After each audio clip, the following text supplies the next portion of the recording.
This is Two Big Kim from twobigwomenonacouch.com, and that is the social networking website for plus size and former plus size women to come and share their videos and do some blogging and everything like that. I'm with Cookie Dulce. She goes by Cookie Dulce 5 on the twobigwomenonacouch.com website. She was actually one of our very first members to come on, and she's been a very, very active and very supportive member, sharing a lot of love with the women in support of their issues and so forth on that site. We're also, as you know, YouTube fans, and we have our YouTube channels as well. Her channel is known as All, and then the number 4, and then ONE, and then the number 1, then the word FOUR, all. All for one for all. Welcome, Charlene, welcome. Hi. So, I've been doing this series of topics. Clearly, I'm not on the couch right now with Terry. That's my sidekick actually on the Two Big Women on the Couch website. But I'm doing this series of just conversations with some of our folks out there. And Charlene and I have been talking about a number of topics, but the one that we want to talk about right now has to do with when women end up settling for something that is just not good for them. When they settle for less than what they deserve, less than what they really deserve, and feeling like maybe their self-worth isn't good enough for them to have something better. And we're really talking about relationships right now. So many women have found themselves in really bad situations with partners or whatever kind of relationship. It's just not been good for them. Some maybe because they're heavy and they think they don't deserve anything more than that. Some because they really have low self-esteem. Maybe because they have a bunch of children that they love and care about, and maybe they feel like that's all that's the only person that's going to love them, even though they're allowing themselves to be subjected to abuse. So Charlene and I both have experiences with having been in situations like that, and I'm going to turn it over to her, let her tell a little bit about her story and her thoughts on the topic, and then I'll chime in. Go ahead, Charlene. Hey. Well, if you've seen my videos, you know that I was married before, and I had a baby from that relationship, and that relationship, was not going well. I was being abused physically. I was being abused emotionally. And I felt that I couldn't get out of that relationship because, one, I had a child, and two, I was scared. I didn't know where to go or where to turn.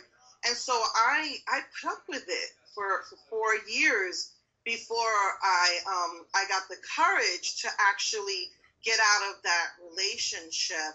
And I know women who maybe have had 3 kids, and they might settle for a man who men target women who they feel would accept less than what they deserve. These men usually don't want responsibility, and they'll look for a woman who they think, well, hey, this woman will accept me because she's desperate, or she's too heavy, or she's not pretty enough, or she's got 3 kids. No one else is going to want her, so they'll give attention to that woman, and then the woman will feel flattered and then work their way into a relationship with them.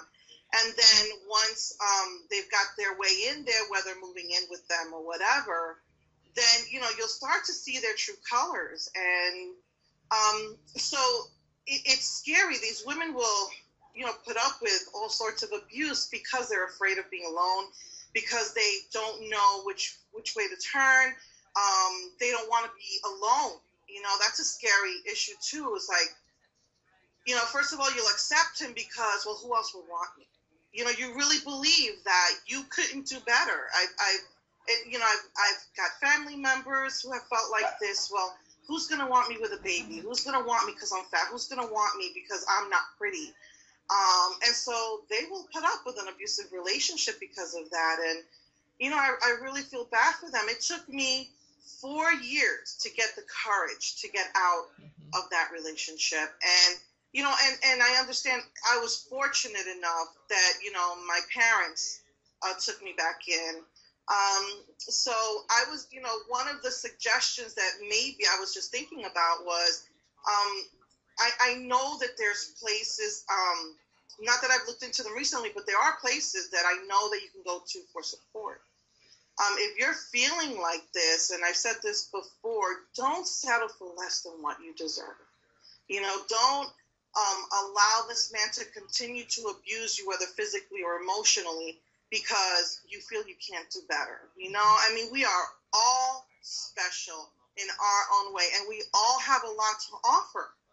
And so, you know, that would be a suggestion. And you know, and I know it's easier said than done. I've been there. It took a lot of courage for me to do this, but I just want to, you know, offer that out to everybody. I mean, you can go to, I'm sure there's groups, I know that there's groups for abused women, or, you know, like there's support groups, and there's also places that will take in abused women. So, you know, so I just want to throw that out there. Don't settle for less than what you deserve because you feel you can't get better, you know. Mm-hmm. So just my heart goes out to them. Yeah, well, very good suggestions for folks to get those resources and to know that there are support and services out there. You know, I was very young when I was in college, actually, when I was basically had fallen in love with a guy who he could finish my sentences.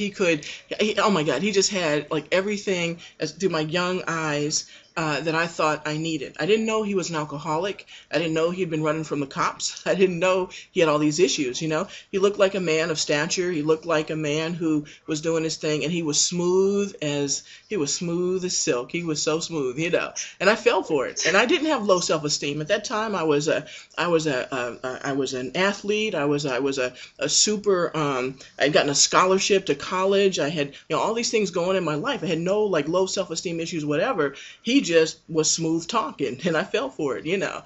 And he was abusive. He would do crazy things like make my car so it couldn't run. He would do very crazy things. But the night that he hit me, he did more than hit me. I mean, it was a real serious knockout kind of a thing. But I left. It was that very night. I don't know what inside of me. I was like 19 years old. I don't know what inside of me told me not to stay. But I knew if I stayed, he would continue to be abusive. I knew that in my heart and soul. It was 3 o'clock in the morning when the fight went down, and I walked out of his life, and I walked away. Subsequent to that, I found that he had all these other women and all kinds of crazy stuff going on simultaneously. And then I went, after I got out of college, I actually went to work in the field of domestic violence. It was one of the earliest things that I got to do in my life, was actually work and start some things nationally and locally and regionally for women, particularly women of color, but women in general, around the whole domestic violence kind of movement. So I actually, as Charlene said, encourage you. I beg you to look inside of yourself. Let no one abuse you. Let no one take advantage of you or abuse you. You're beautiful, no matter what you are, no matter what your size, no matter where you're from, no matter what your background, and you deserve to have someone who, if they're going to be in your life, whether it's friend, boyfriend, girlfriend, whatever it is, anybody encountering your life needs to be able to touch your life in a very positive and healthy way, or you don't need to deal with them. So we are available to just kind of chat with folks about, you know, kind of what's going on. We're not counselors or anything like that. Support folks who've been going through stuff. We've got these channels and on that. Yeah, I wanted to ask. I noticed that on the Two Big Women on a Couch website, there is a place where you can email individually, right? And I mean, you know, if you want to talk to anybody, me or Kim or anybody, and maybe you don't want to make it public, you can just email one of us on the Two Big Women. You know, we're there for support. You know, we got to stick together as ladies and support one another. Absolutely. If anybody just needs to talk and, you know, just for some love and support, you know, go for it, you know. Well, that's why we're here. Charlene, thank you so much for sharing so much love with the world. People that you've never encountered personally are out there and getting that kind of support, and that's the beauty of what we're doing. So thank you for being with me today, and I know we're going to make some more videos together, and I know you're going to keep doing what you do. So appreciate you. Love you much. Thank you.